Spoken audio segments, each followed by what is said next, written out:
I'll start with you, Antony. Okay. Would you say Homelander is battling any sort of internal conflict due to the fact that he's trying to be a father this season? And what can you tease about how he will have to reckon with his own upbringing in season 4? Yeah, I think the character from day one has been, I mean, he is like a seething massive internal conflict. He's really struggling with identity, and that is a direct result of the damage sustained by in his childhood. And season 4, we get to go home, literally home with Homelander, and it's a messy experience, but for him, very cathartic. Absolutely, absolutely. And then for you, Chace, we see early on this season that A Train is having second thoughts about everything that has been going on. What would you say are the deep thoughts about the power structure of the group heading into the season, and what's kind of going through his mind? Yeah, I think he's always sort of feeling insecure about his place within the seven, right? And I think now there's a bit of a rivalry with A Train. Naturally, I think it's a bit cutthroat. I think he feels like it's like a sharky environment. All he really cares about is maintaining his position there, pleasing Homelander, obviously, and doing sort of the loyalty tests. And that's really all he doesn't. He's not really highly intelligent to manipulate any real situation, right? He's not manipulating anything. He's just trying to kind of live day by day and do what he's told to do. But at the same time, I think he's sort of getting into this violence thing. He's sort of letting himself go, sort of letting his emotions kind of run a little bit, and it might be a bit cathartic for him. He's probably a emotionally repressed individual. So yeah. Absolutely. And then my last question is for both of you all. Yeah. What does like being a part of this show, how does it help you to harness like your own power? And we can start with you again, Antony. You sure we can start with him if you want? Uh, Harnessing my own power. I tell you what. I tell you what. It has playing a character like this that is really so damaged. Everything has to come from, for me at least, when we're building a character. I don't look at like Superman and just reverse it or anything. It's got to be a character that's built from the ground up. And I think there's always elements of yourself in whatever character, at least for me. All right.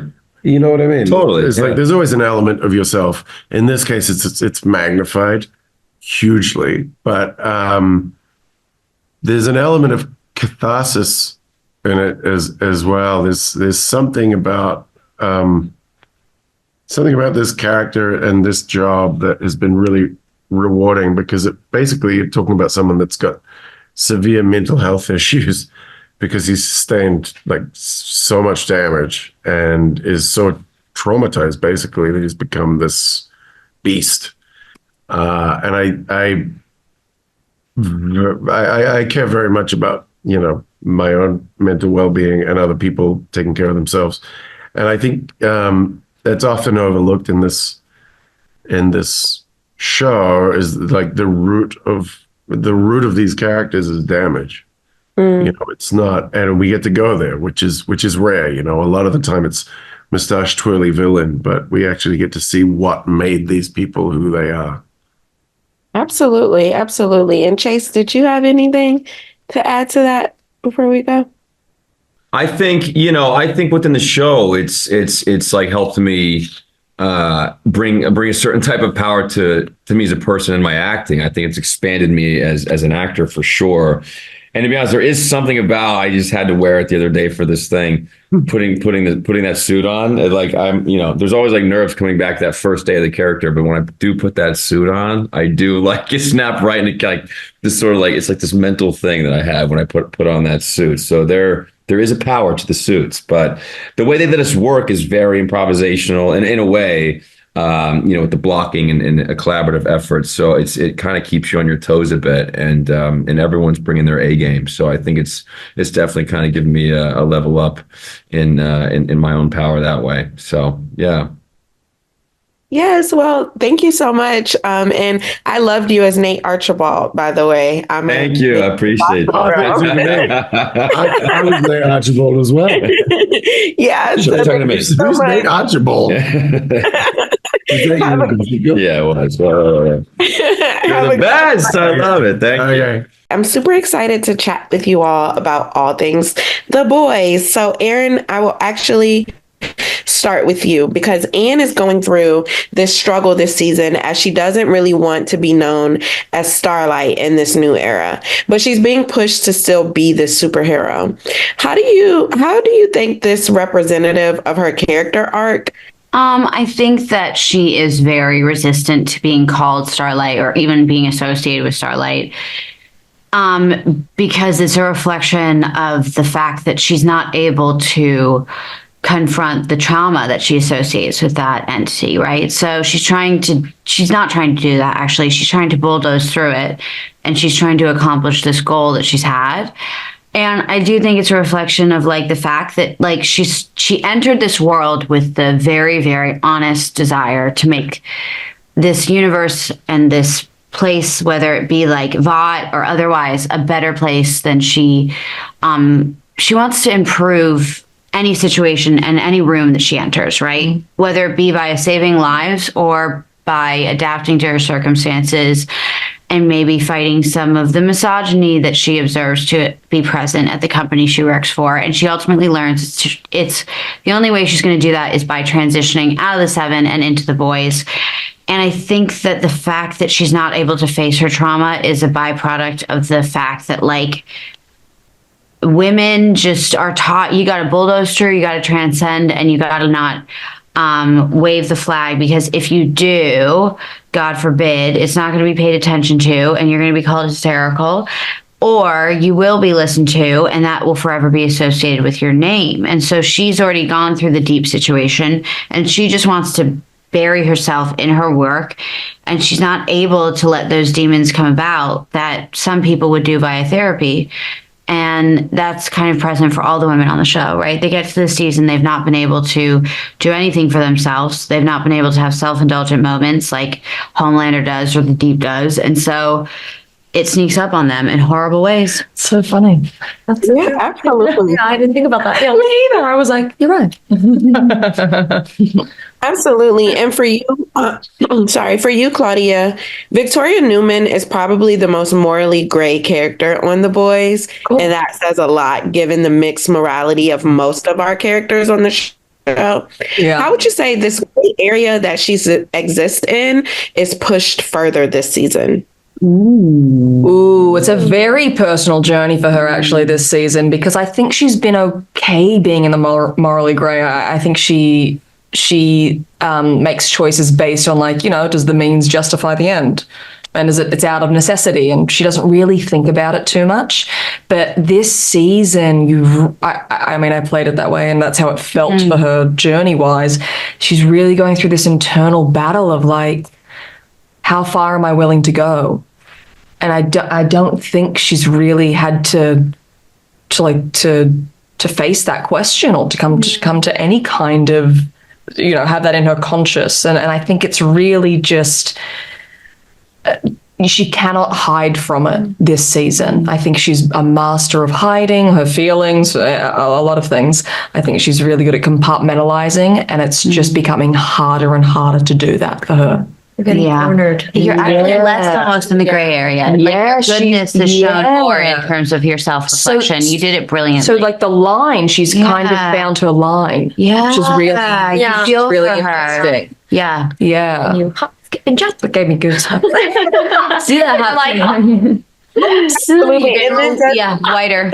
Yeah. And then just lastly, because I'm at my time, Karen, this is the most tension that we've seen between Kimiko and Frenchie this season. Can you explain the point we meet them at the beginning of the season, and then tease a little bit about their journey and dynamic throughout this season 4?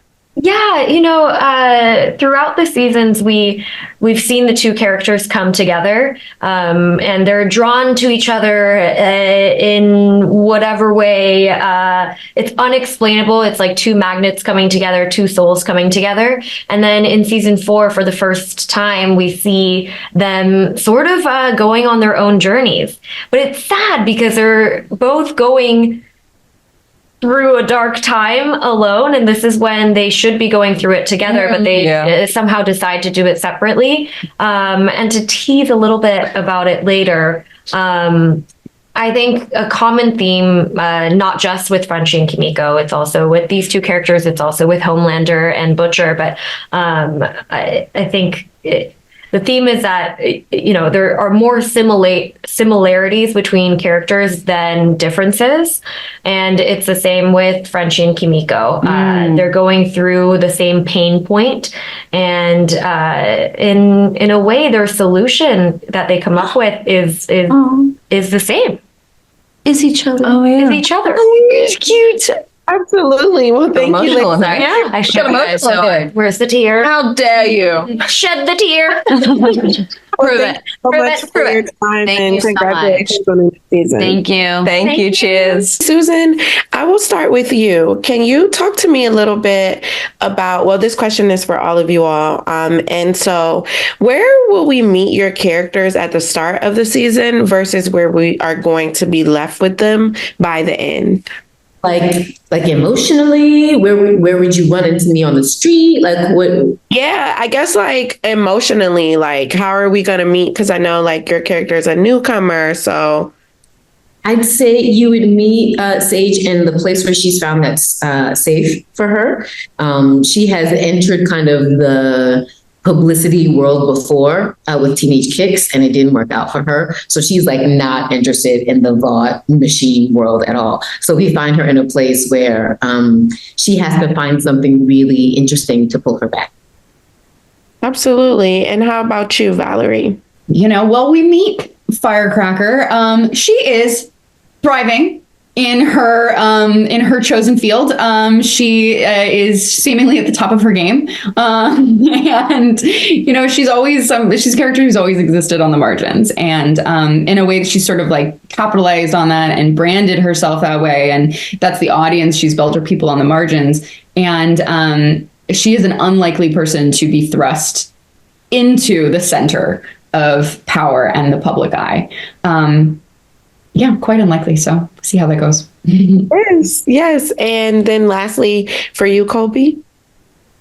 Yeah, I mean, I feel like we opened the season with Ashley plugging away at, keeping Vought alive and keeping the superheroes looking as lovely and shiny as they need to look for that company to survive. And we end in a very different place. We end with her job being threatened. I don't know how many spoilers I can give, but like she's entered a new level of desperation by I don't know how that's possible, but it's possible. By the end of the season, she is just, a whole new level of stakes has entered the situation. Absolutely. And then lastly, for all of you, talk to me a little bit about how your character taught you to maybe like harness your own power. Like, and we can actually start with you, Colby, and like work our way back. Yeah, it's working on The Boys is the longest job that I've ever had. And I have grown completely as a human being since I started this job. And I think like Ashley has taught me a lot. And one of the things she's taught me is to not take the stress out on yourself.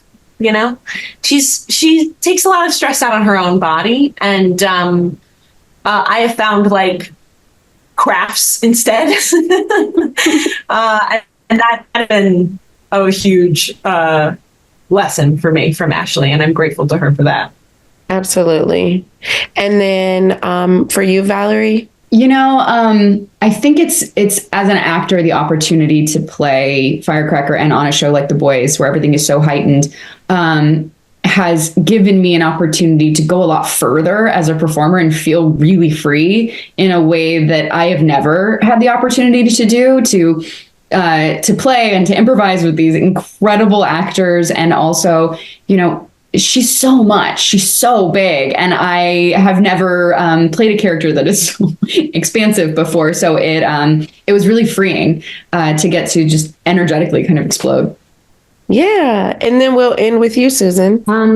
Kripke talked a lot about how, in his mind, Sage's intelligence isolated her from a lot of people. She kind of knew what to expect from people's behavior, and it kind of left her unable to connect with people. So I would say Sage has taught me how important it is to find your people, find the people who surprise you, who make you feel good, and how to build community rather than isolating yourself. Yeah, absolutely. Well, thank you guys for your time, and congratulations on the newest season of The Boys. Thank you. Hi, Eric. My name is Shanique, and I'm with Blavity. How are you today? I'm great, Shanique. How are you? I'm doing well. I'm excited to chat all things The Boys.